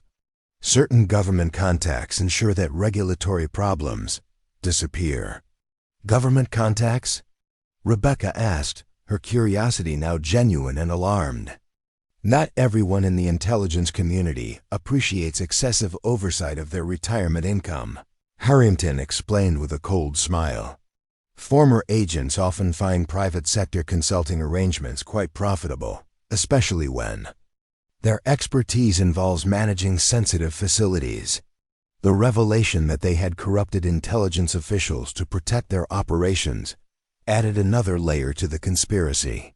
Rebecca realized they weren't just dealing with criminal entrepreneurs, but with a network that included treasonous government insiders. "This all sounds very professional," she said, trying to project continued interest while internally recoiling from their casual criminality. "When would you need a final decision?" "Tonight," Kasparov said bluntly, his expression hardening. "Our timeline has accelerated due to certain complications. We need control of that property immediately." The sudden time pressure confirmed Rebecca's suspicions that her discovery of the facility had disrupted their plans. They were moving aggressively because they knew their operation was at risk. "Tonight seems rather rushed for such a major decision," Eleanor observed. "Ms. Williams," Harrington said, his voice carrying clear menace for the first time, "I don't think you fully understand the situation you've inserted yourself into. This isn't a negotiation between equals. This is an opportunity to profit from inevitable change or to become an obstacle that requires removal." The explicit threat against Eleanor triggered Rebecca's protective instincts and her sense that they had gathered sufficient evidence. She needed to extract herself and Eleanor from the situation before it escalated to violence. "I appreciate the urgency," she said, reaching for her purse as if to retrieve documentation. "But even with such a generous offer, I'll need time to review the paperwork with my attorney." "There is no paperwork," Kasparov said flatly. "There is acceptance of our offer and immediate transfer of property, or there are consequences. Choose quickly." As he spoke, both Harrington and Kasparov shifted in their seats, positioning themselves to block any attempt at departure. Rebecca realized they had moved beyond business pressure into active intimidation. "Consequences?" she asked, playing for time while hoping Rivera's team was monitoring the escalating situation. "Accidents happen to people who interfere with important business operations," Wilson said, his corporate facade finally cracking to reveal the criminal beneath. Automotive repair can be such a dangerous profession. Hydraulic equipment fails. Electrical systems spark. Chemical vapors accumulate. Are you threatening us? Eleanor asked, her voice carrying outrage rather than fear. We're explaining reality, Harrington replied coldly. You can profit from cooperation or suffer from resistance, but you cannot prevent what's already in motion. Rebecca felt the situation spiraling toward violence and made a desperate decision. Actually, gentlemen, I think you're the ones who don't understand the reality of your situation. The three men tensed at her change in tone, their expressions shifting from confident intimidation to wary suspicion. What exactly do you mean by that? Kasparov asked, his hand moving closer to his jacket. I mean that every word you've spoken tonight has been recorded by federal agents, Rebecca said, her voice steady despite the danger. Your weapons trafficking conspiracy, your government corruption, your threats against American citizens, all of it documented for prosecution. The restaurant erupted into controlled chaos as Agent Rivera's surveillance team converged on their table from multiple directions.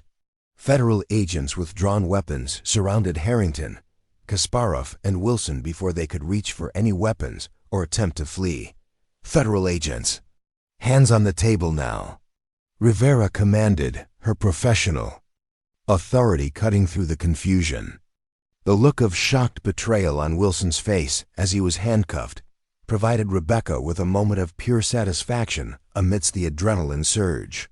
His carefully constructed facade of legitimate business development crumbled as agents recited the litany of charges: conspiracy to traffic restricted technology, corruption of government officials, extortion, and threats against federal witnesses. You have no idea what you've interfered with, Harrington snarled as agents secured him. This operation involves people far more powerful than small-town federal agents. Then they'll have excellent accommodations in federal prison, Rivera replied dryly, along with the rest of your trafficking network. As the suspects were led away in handcuffs, Rebecca slumped in her chair, the tension of the evening finally catching up with her. Eleanor reached over and squeezed her hand, both women processing the magnitude of what they had just accomplished. Is it over? Eleanor asked, her voice carrying exhaustion and relief in equal measure. The immediate threat is over, Rivera confirmed, approaching their table as the restaurant returned to some semblance of normalcy. But there will be trials, testimony, and probably months of legal proceedings. What you've done tonight will help prosecute an international conspiracy that threatened national security. Walsh joined them, his expression carrying professional satisfaction. The recordings captured enough evidence to dismantle their entire network. Meridian Freight, Vector Investments. The corrupted intelligence officials will be able to prosecute everyone involved.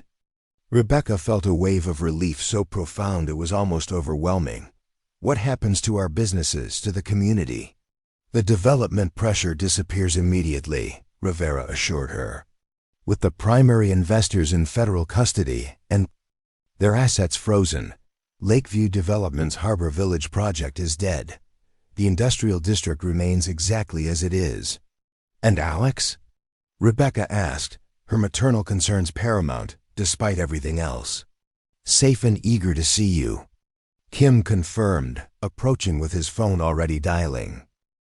He's been monitoring the operation from our secure location and wants to know if he can finally tell people his mother is a hero. The comment brought tears to Rebecca's eyes as the full weight of their ordeal and its successful resolution finally hit her. They had not only survived, but had helped protect their community and potentially countless innocent lives from a weapons trafficking conspiracy. 3 days later, Rebecca stood in the center service bay of Morgan Auto Care, watching as Dr. Walsh's team completed the final stages of the classified material extraction. The underground facility would be permanently sealed and officially removed from all government records, leaving no trace of its existence for future property owners to stumble upon.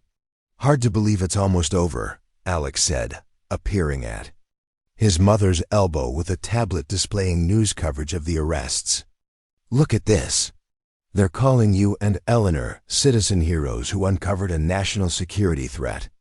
They're not mentioning the NATO facility, but everyone knows you two brought down a major weapons trafficking operation."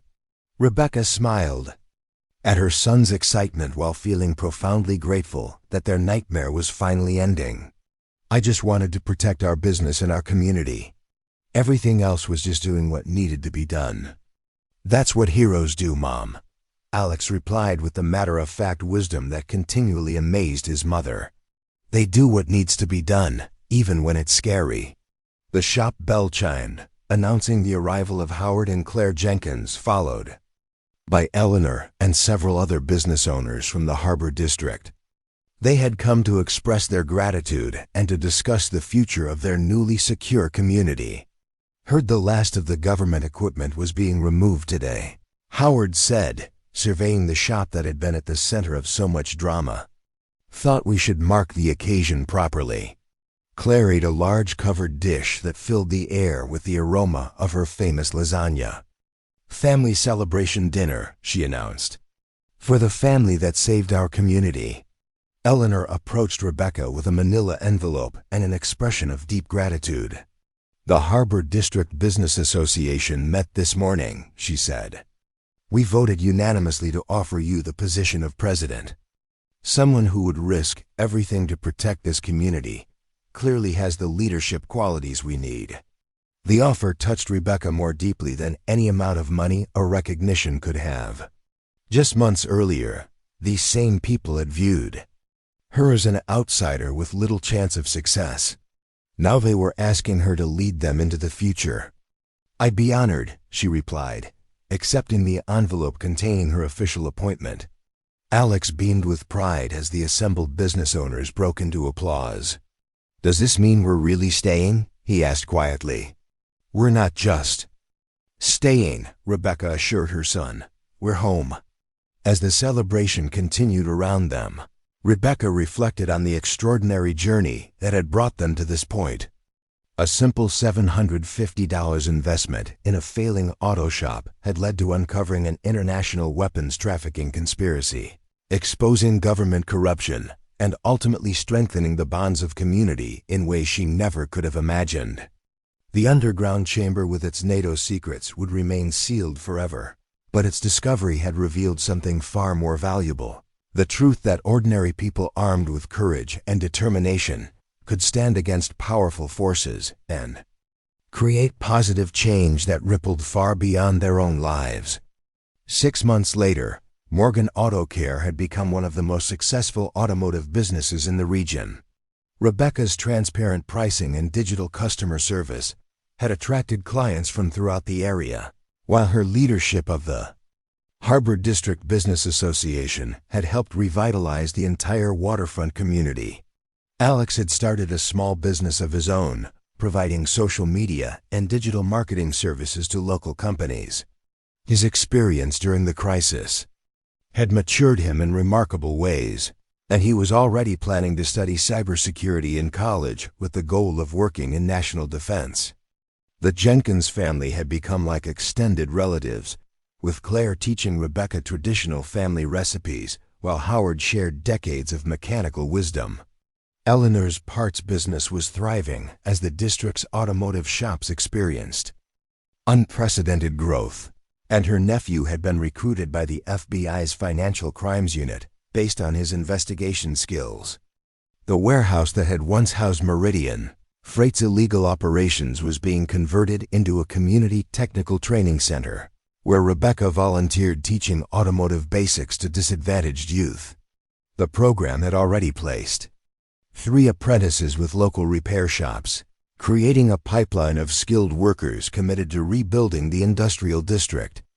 "You've created something special here," Rivera observed during one of her periodic visits to check on the permanent sealing of the underground facility. "Not just a successful business, but a model for community revitalization."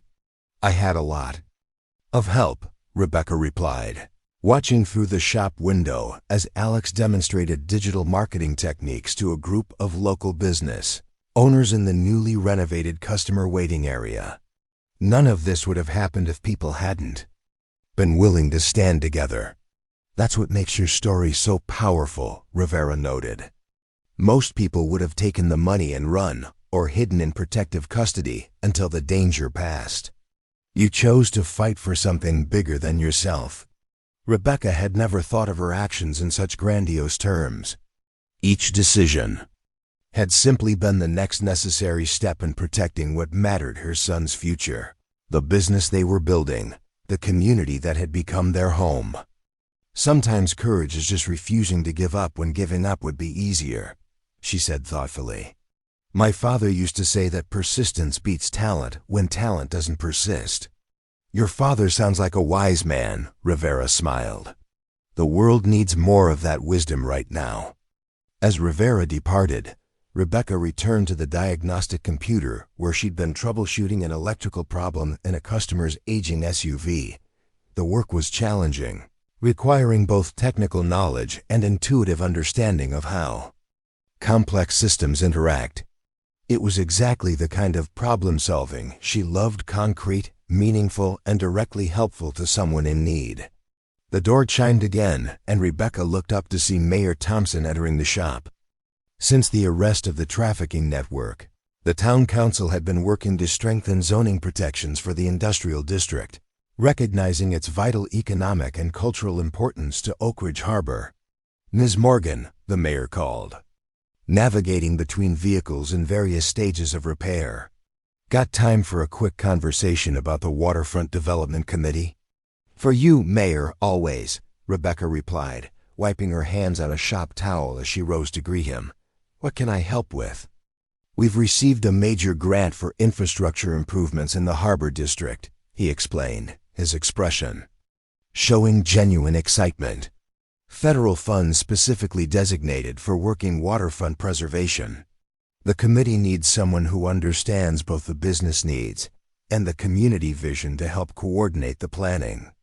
Rebecca didn't need to ask why he'd come to her. In the months since the Lakeview development conspiracy had been exposed, she'd become a respected voice in community planning discussions, bringing the perspective of small business owners to conversations previously dominated by corporate interests. I'd be happy to help, she agreed. But my schedule's pretty full between running the shop and the business association responsibilities. Actually, the mayor said with a knowing smile, I was hoping to recruit Alex for the digital communication aspects. From what I hear, he's become quite the expert at engaging community feedback through social media. The two of you would make a formidable team. The suggestion filled Rebecca with unexpected pride. Just a year ago, they had arrived in Oakridge Harbor with nothing but hope and determination, outsiders seeking any foothold in a skeptical community. Now they were being invited to help shape the town's future, their contributions valued and their perspective sought after. I'll talk to him, but I suspect he'll be thrilled, she replied. He's passionate about preserving what makes this place special while creating new opportunities. As the mayor departed, Rebecca caught a glimpse of her reflection in the shop window. The woman looking back at her stood straighter, with confidence that came not from arrogance, but from having been tested and proven equal to the challenge. The past year had transformed her in ways no one could have predicted, from a bankrupt single mother desperately seeking a fresh start to a community leader helping build a better future for everyone around her. One evening, as Rebecca was closing the shop after a particularly busy day, she noticed a car slowing as it passed the building. For a moment, old instincts triggered alarm, but the vehicle continued on without stopping. The danger had passed, but the vigilance it had taught her remained a valuable legacy. Mom, you ready to go home? Alex called from the office where he was finalizing designs for the Technical Training Center's website. Almost sweetheart, just checking the locks. As she secured the building that had become the foundation of their new life, Rebecca felt profound gratitude for the chain of events that had brought them here. The $750 investment had purchased far more than a failing auto shop. It had bought them a place to belong, a community to serve, and the opportunity to prove that with enough courage and determination, any obstacle could be overcome. The weekend brought another milestone in their integration into Oakridge Harbor's community fabric. The annual Founders' Day celebration included a parade featuring local businesses and civic organizations, and for the first time, Morgan Auto Care had been invited to participate. "I still can't believe we're doing this," Alex said as he helped attach custom magnetic signs to Howard's restored 1967 Mustang convertible, which the Jenkins family had generously loaned for the occasion. The signs featured Morgan Auto Care's logo alongside the motto Rebecca had chosen: integrity, transparency, community. "Believe it," Eleanor said, arriving with a box of blue and silver streamers that matched the shop's colors. The parade committee specifically requested your participation. "You're practically local celebrities now." The term made Rebecca uncomfortable, but she couldn't deny the warm reception they'd received since helping expose the weapons trafficking operation. What had begun as cautious professional acceptance had blossomed into genuine inclusion, with invitations to family celebrations, community events, and the informal social networks that formed the town's true foundation. "I'm just grateful we found this place," Rebecca said, helping Eleanor attach streamers to the Mustang's mirror. "Sometimes the worst thing that happens to you leads to the best place you could be." "Bankruptcy blessing," Eleanor nodded sagely. "My grandfather used to say that sometimes you have to lose everything to find what really matters." As they prepared for the parade, Rebecca marveled at how accurately that described their journey.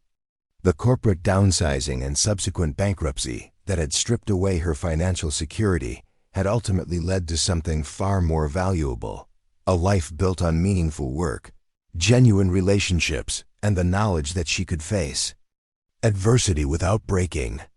The parade route wound through Oakridge Harbor's historic downtown, before turning toward the waterfront district that had been at the center of so much drama.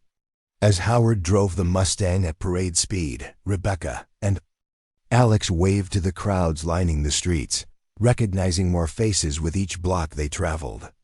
There was Mrs. Peterson, whose careful explanation of her car's brake system had made her one of Morgan Auto Care's most vocal advocates. The Rodriguez family, whose teenage son had joined the technical training program and discovered a natural talent for diagnostic work. Pastor Williams, whose church had welcomed them without reservation despite their irregular attendance. These weren't just customers or acquaintances. They were neighbors who had gradually become friends, people who celebrated their successes and supported them through challenges. They were community in the deepest sense of the word, individuals whose lives had become interwoven with their own through choice and commitment rather than mere proximity. As the parade reached the harbor, Rebecca noticed something unexpected. The vacant lot next to her shop, which had once housed a decrepit storage building before the city condemned and removed it, had been transformed. A freshly painted sign proclaimed it Morgan Memorial Park, and beneath that, in smaller letters, dedicated to those who stand for community when it matters most. "Did you know about this?" she asked Alex, who was staring at the sign with equal surprise. "Not a clue," he replied, then grinned. "Though that explains why Mayor Thompson kept asking me about your favorite trees and whether you preferred benches or picnic tables." The small park wasn't elaborate: some newly planted trees, winding pathways, comfortable seating areas, and a central gathering space with a simple pavilion. But its location beside the shop and its dedication plaque made its purpose clear. It would stand as a permanent reminder that ordinary people could make extraordinary differences when they refused to surrender to intimidation or self-interest. After the parade, a small ceremony officially opened the park, with Mayor Thompson inviting Rebecca to cut the ribbon. As she stepped forward, surrounded by friends and neighbors who had become like family, she felt a moment of overwhelming gratitude for the journey that had brought them to this place. "When Alex and I came to Oakridge Harbor, we were just looking for somewhere to start over," she said, addressing the gathered crowd. "What we found was so much more: a community that challenged us, supported us, and ultimately accepted us as its own. This park is beautiful, but the real monument isn't made of concrete and wood. It's built from the connections between people who care enough about each other to stand together when it matters. The applause that followed wasn't thunderous, but it carried genuine warmth and appreciation. As Rebecca cut the ribbon, she realized that the true measure of their success wasn't the growing profitability of Morgan Auto Care or her position as business association president. It was the sense of belonging that had replaced the desperate uncertainty of their arrival. That evening, a community potluck filled the new park with laughter, music, and the mingled aromas of dozens of family recipes. Rebecca found herself at a table with Howard and Claire, Eleanor, and several other business owners who had once viewed her with skepticism, but now treated her as a trusted colleague. "Remember when you first walked into Donovan's?" Howard chuckled, passing a bowl of Claire's famous potato salad. "I gave you 3 months tops." "To be fair, I only gave myself 6, Rebecca admitted. "I had no idea what I was really getting into." "None of us did," Eleanor added soberly. "If you hadn't found that underground facility and stood up to Lakeview development, half the businesses in this district would be gone by now, replaced by overpriced condos for people who only visit on holidays." "I just did what needed doing," Rebecca shrugged, uncomfortable with being cast as a hero. "Anyone would have done the same." "But that's just it," Claire said with quiet certainty. "Most people wouldn't have. They have taken the money and run or hidden until someone else solved the problem. What you did wasn't just brave, it was contagious. You reminded all of us that standing together actually works." As twilight deepened over the harbor, community members gathered in the pavilion where Alex and his friends had set up improvised musical equipment. The young people's band wasn't polished, but their enthusiasm was irresistible as they played a mix of classic rock and original compositions. Rebecca watched her son on guitar, his confidence and joy evident as he performed for friends and neighbors who genuinely appreciated his talent. The blue streaks in his hair no longer seemed like a statement of teenage rebellion, but simply an expression of his creative spirit, accepted without judgment by the community that had embraced them both. When the band took a break, Alex sought her out, his face flushed with excitement. "Mom, Mr. Novak from the community college stopped me after our set. He wants me to help design a digital media program for high school students next summer. Paid position with college credit." "That's wonderful, sweetheart," Rebecca said, hugging him with genuine pride. "You've earned it with all your hard work." "It's because of you," he said, suddenly serious. "Watching you start over, build something from nothing, stand up to those criminals, it changed how I see everything. I used to think success meant having lots of money or being famous. Now I know it's about making a difference where you are, with what you have." The wisdom in his words struck Rebecca deeply. Without intending to, she had taught her son the most valuable lesson of all, that true fulfillment comes not from what you acquire, but from what you contribute. Not from how you're rewarded, but from how you respond when challenged. As the celebration continued around them, Rebecca gazed across the harbor where lights from boats and shoreline buildings reflected on the water's surface. Just a year ago, this vista had represented only a desperate last chance, a place to rebuild from bankruptcy with the meager resources she could scrape together. Now it was home in the deepest sense, a community where they belonged, a future they had helped secure, a life rich with purpose and connection. The NATO secrets chamber beneath her shop would remain sealed forever, a classified remnant of Cold War vigilance. But its discovery had unlocked something far more valuable than military intelligence, the courage within herself that had always been there, waiting for circumstances that would call it forth. 1 year ago, a bankrupt mother had purchased a failing auto shop for $750, seeking nothing more than basic survival for herself and her son. What she'd found instead was her own capacity for heroism, Not in grand gestures, but in daily determination to move forward despite fear, to stand firm despite pressure, to build community despite isolation.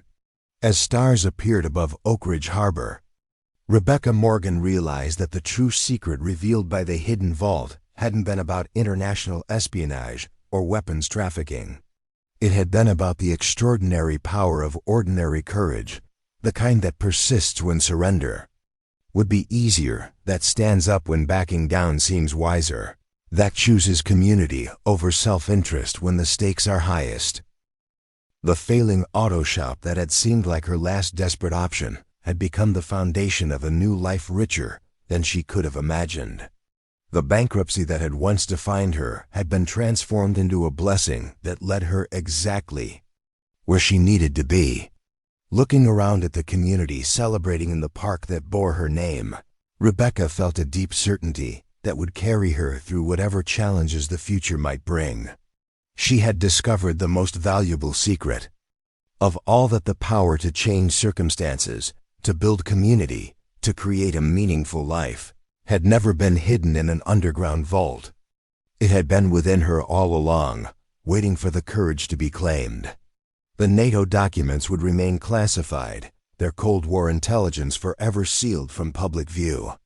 But the real revelation, that ordinary people can accomplish extraordinary things when they refuse to surrender to fear, would continue to transform lives through the example she had set and the community she had helped create. As Alex rejoined his friends and the music resumed, Rebecca smiled at the beautiful simplicity of what they had found. They had come to Oakridge Harbor searching desperately for somewhere to start over. Instead, they had found somewhere to belong, a place where their contribution mattered, where their courage inspired others, where their future stretched bright with possibility. The $750 investment had purchased not just a failing business, but the opportunity to discover their own capacity for heroism. And that, Rebecca realized as she joined neighbors who had become family in celebration of their shared community, was a bargain beyond price. Up next, you've got two more standout stories right on your screen. If this one hit the mark, you won't want to pass these up. Just click and check them out. And don't forget to subscribe and turn on the notification bell so you don't miss any upload from us.